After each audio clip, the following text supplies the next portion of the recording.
It's not you. There are no more jobs. We have some pretty horrible economic news. Is anybody else getting absolutely destroyed by the job market right now? Hi guys, my name is Mirabelle, and you are welcome to my channel. So apparently the economy is doing great because the stock market is up. Meanwhile, regular people are out here refreshing Indeed every 5 minutes praying somebody answers their application. Because according to new reports, layoffs in America are exploding right now. And not just a little bit either. We're talking over 1 million jobs already cut in 2025 alone. Yeah, 1 million. And the year isn't even over yet. But every time people complain about struggling financially, somebody online always jumps in talking about, well, actually the economy is strong, nerd-faced. Strong for who exactly? Because it's definitely not looking strong for the people losing their jobs right before the holidays. And the scary part is experts are now comparing these numbers to the Great Recession and even the pandemic era. That's how bad things are starting to look. Let's watch what people are saying. We have some pretty horrible economic news. United States layoffs are now surging to their highest point since the pandemic. More than 1 million layoffs have happened in 2025, and that number is only set to grow. These numbers could exceed what we saw during the Great Recession, exceed what we saw in 2020. I mean, just horrible economic numbers right now. So in November, there were about 71,000 layoffs in the United States of America. That's only the third time since the Great Recession, according to News Nation, that layoffs have topped 70,000 in the month of November. In total, more than 1.1 million jobs have been cut this year. And that number is set to grow because we still have several weeks left this year. What we're seeing right now as we head into the end of the year is an economy that really is in decline. Although the stock market is performing relatively well, everyday Americans aren't necessarily feeling it as you have a very, very weak job market. I'll continue to provide you updates as we get more information, so spread the word and follow along, stay up to date on all the news that you need to know about. I'll have much more to come soon. Well, I officially lost my job. I have officially lost my job.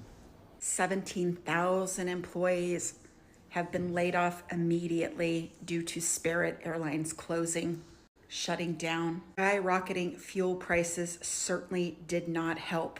This is the worst time for layoffs because we have zero job creation and zero job growth. Also have the highest gas prices we have had in 4 years. We have skyrocketing grocery prices, household items, toiletries, rent. And by the way, companies are not hiring.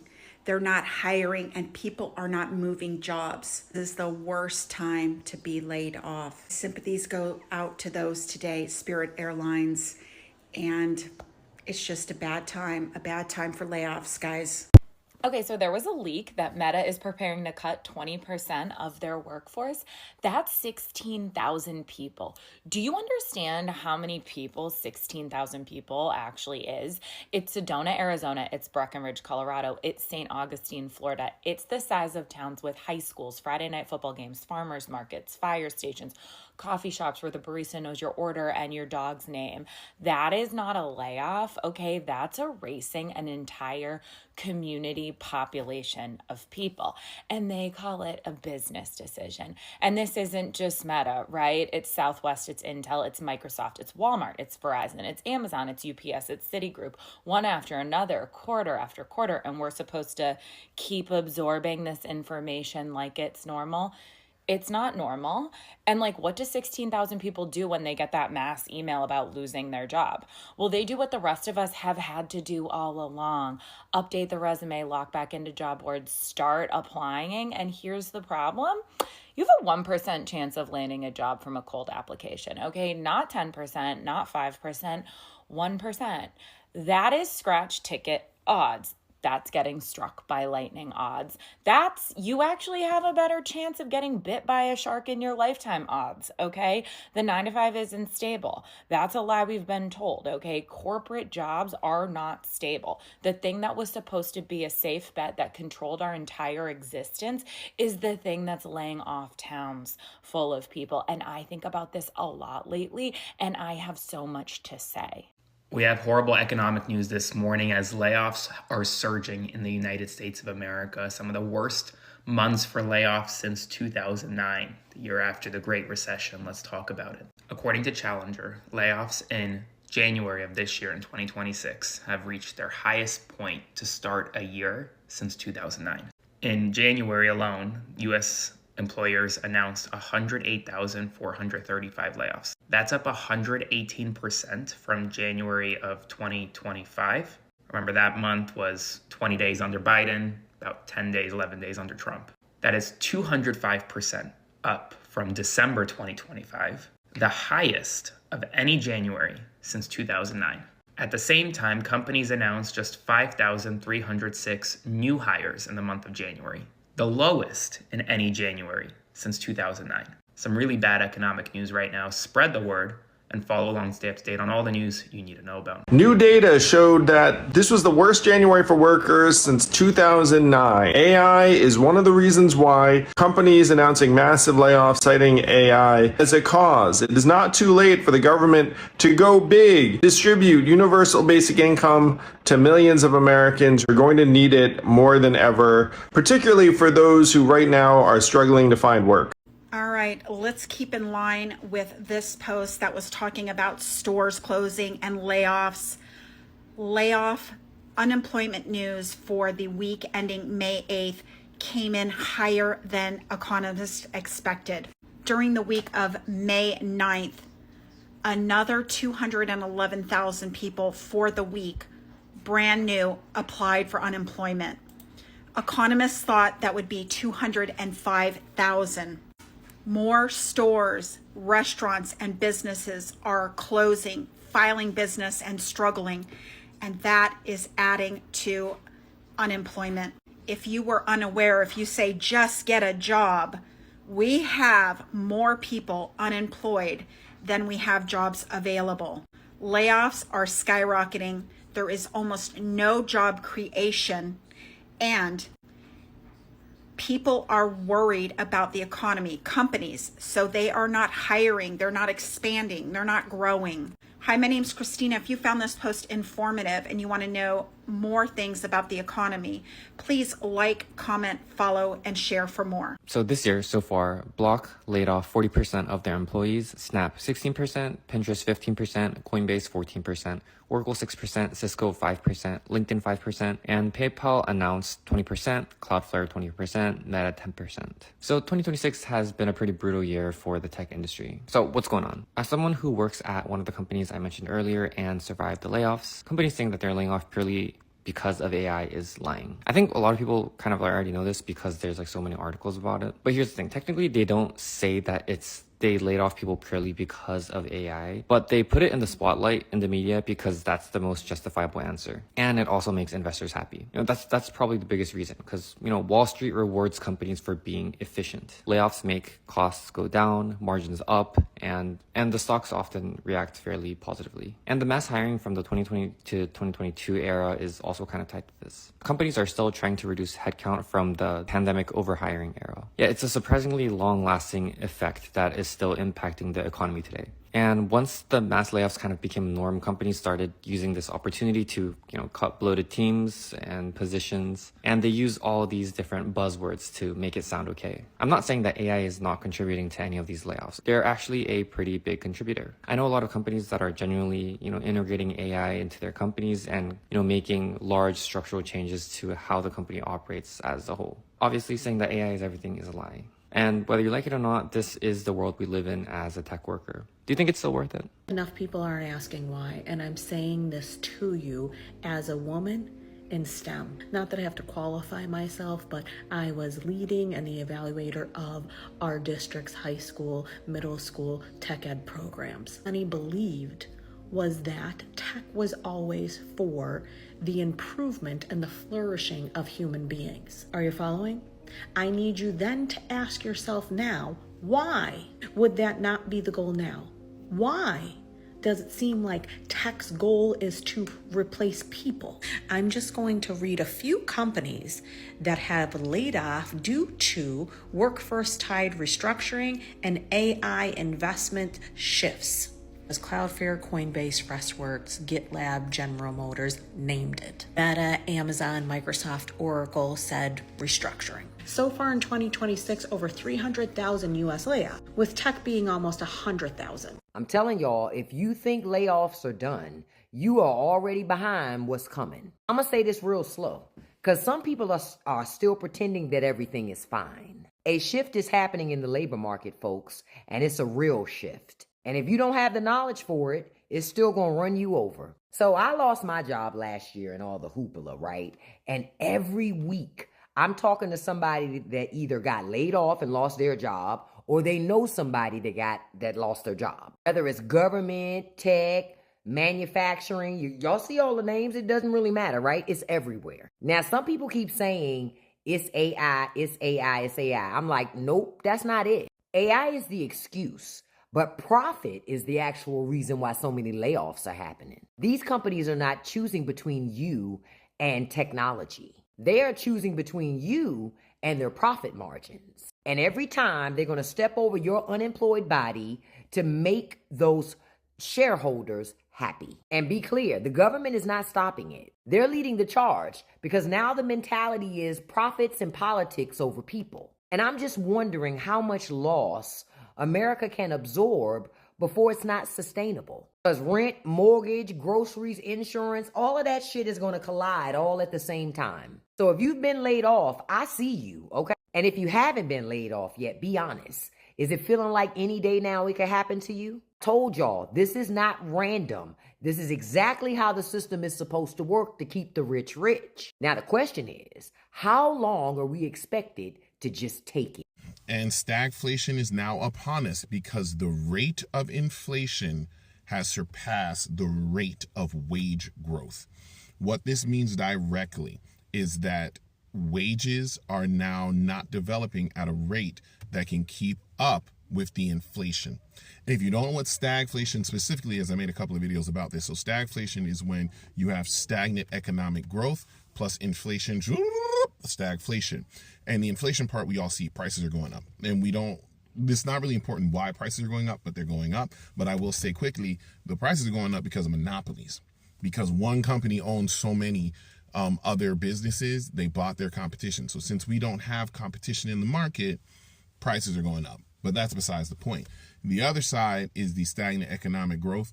We haven't made jobs since President Trump has taken office. There has been literally zero job growth. So people are not finding new jobs. In fact, because of AI and crazy business practices, people are losing jobs at a very high rate, much higher than in the past. And that is a sign of stagnant economic growth. Your wages are not moving, your jobs are not developing, you're not creating new jobs. So all of that is stagnant economic growth.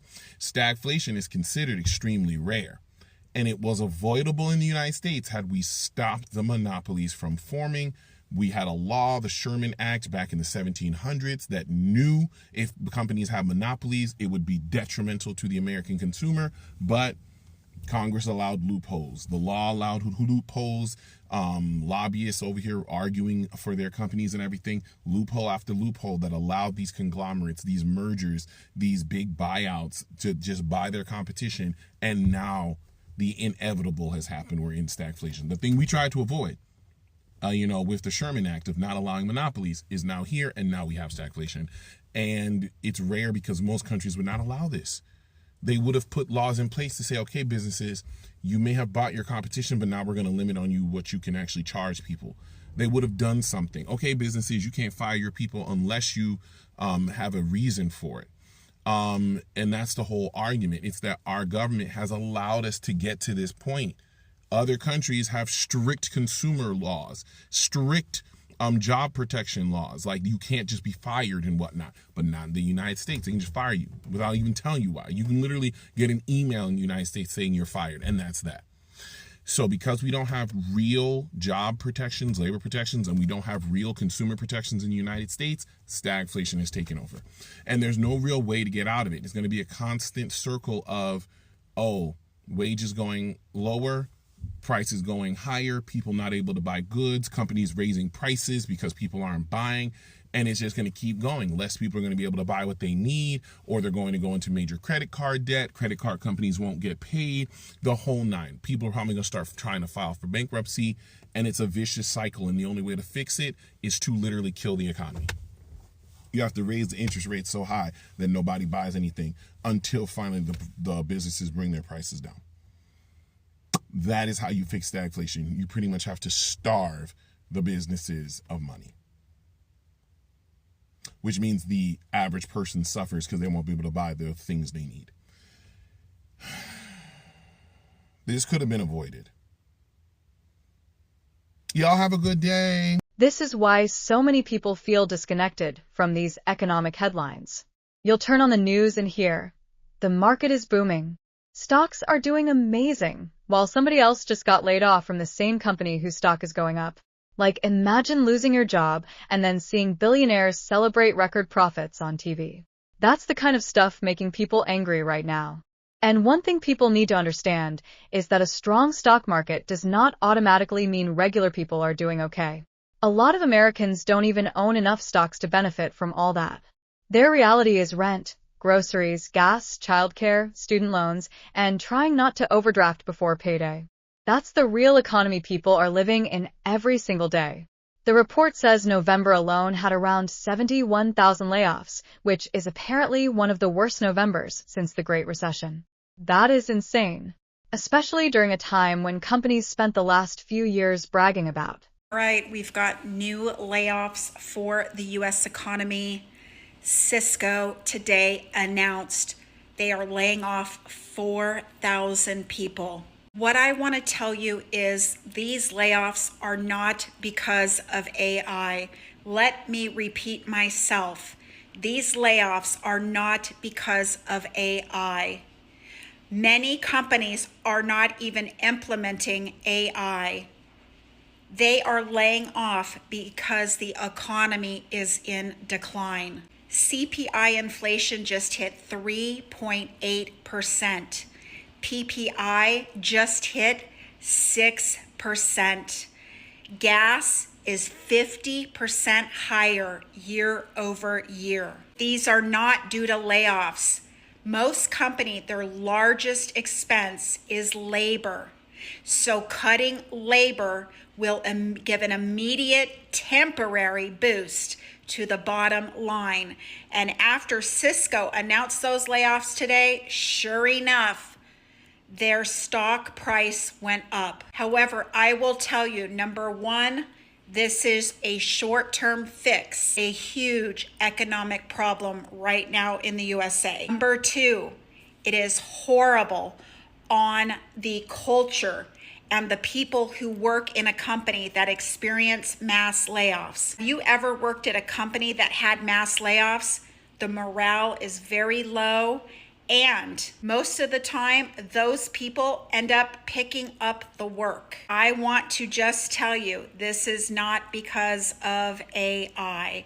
We are in very big trouble in our economy. Hi, my name's Christina. If you found this post informative, please like, comment, follow, and share for more. Can someone tell me why on earth I have literally applied to 100 jobs in the past 2 weeks and haven't heard back from none of them? But I'm literally a public health major and a state grad. It should not be this difficult. And it also literally does not help that the gas has literally shot up to $6 a gallon. Like, this is kind of crazy and does not help at all. In this economy and job marketing, I've literally asked my mother to send me $50, and I have also been filing lawsuits on this website called claimmoney.com. Literally how down bad I am, I literally got a $100 check from Apple just using this website, and it went straight to my gas. But yeah, this is kind of crazy because, like, what the hell is going on? Crazy how young people get blamed for being unemployed when all the jobs that you apply to don't even call you back. Like, you can apply to 50 places and not one of them will get back to you.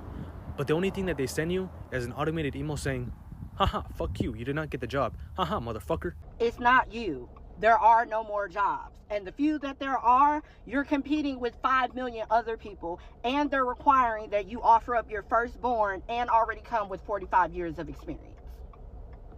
Is anybody else getting absolutely destroyed by the job market right now? Most recently, I worked a 1-year contract. I work in social media, and so I kind of bounce around short-term contract to short-term contract.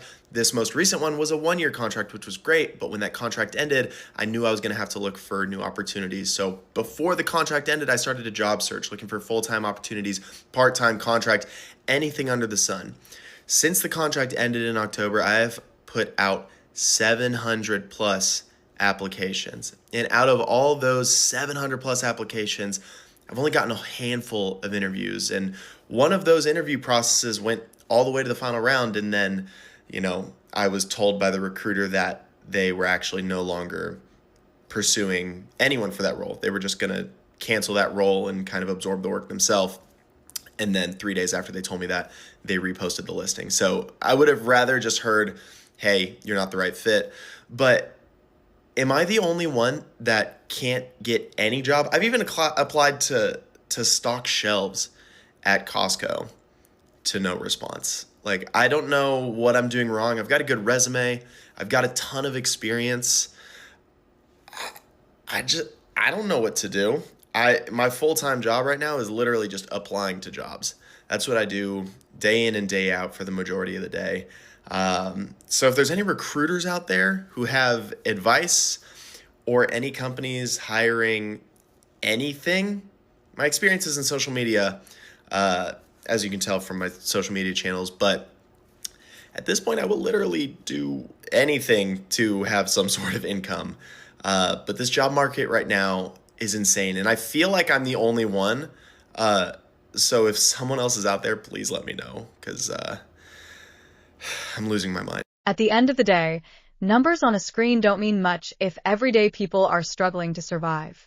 A booming stock market means nothing to somebody worried about paying rent next month after getting laid off. But I want to hear from you guys.